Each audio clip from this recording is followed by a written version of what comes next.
Na mtazamaji, na viongozi wa dini chini ya mwamvuli wa Pwani Patriotic Leaders wameshtumu vikali matukio ya kunyanyaswa kwa wanafunzi kufuatia huko Nakuru kutokana na tetesi za mchezo wa kuigiza wa Echoes of War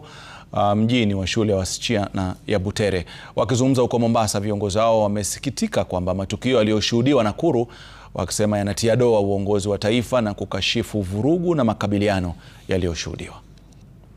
Twasema usalama wa utaifa ni jambo la kupatiwa kipaumbele, first priority, kwa sababu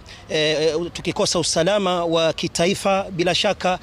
nchi nzima kila kitu kitasimama, na yatakiwa serikali wawe macho kwa watu kama hawa ambao kwamba wanajaribu kupanda mbegu mbaya kwa watoto ambao kwamba ni wanafunzi innocent, hawajui lolote, watoto ambao kwamba wametoka majumbani mwao kuelekea maskuli kwa ajili ya kutengeza barabara ya future yao.